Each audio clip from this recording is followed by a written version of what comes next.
আজ সারাদিন খুব কঠিন লড়াইয়ের মধ্যে আমরা সবাই ছিলাম।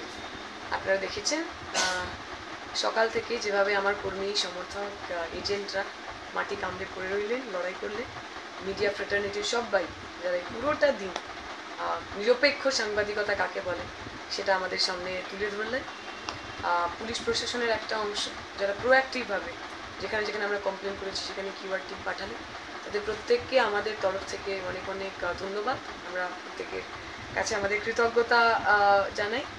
আর সবচেয়ে বেশি কৃতজ্ঞ আমি সাধারণ মানুষের কাছে, শ্রীরামপুরের সাধারণ মানুষ যারা জাত পাত ধর্ম রাজনৈতিক রং সমস্ত কিছু নির্বিশেষে শান্তিপূর্ণ গণতান্ত্রিক উৎসবে সামিল হয়েছিলেন। আপনাদের প্রত্যেককে আমার অসংখ্য ধন্যবাদ।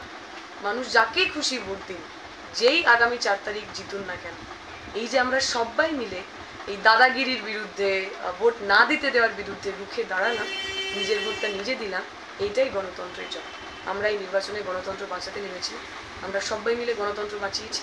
আমি আশা করব আগামী 4 তারিখ গণতন্ত্র বাঁচানোর এই লড়াই যাতে আরও সুদূর প্রসারী হয়, গণতন্ত্র সুপ্রতিষ্ঠিত করার লড়াই যাতে সুদূর প্রসারী হয়, তার জন্য আপনারা আমাদের সমর্থন করবেন। 4 তারিখে পশ্চিমবঙ্গের বুকে লাল সূর্যোদয়।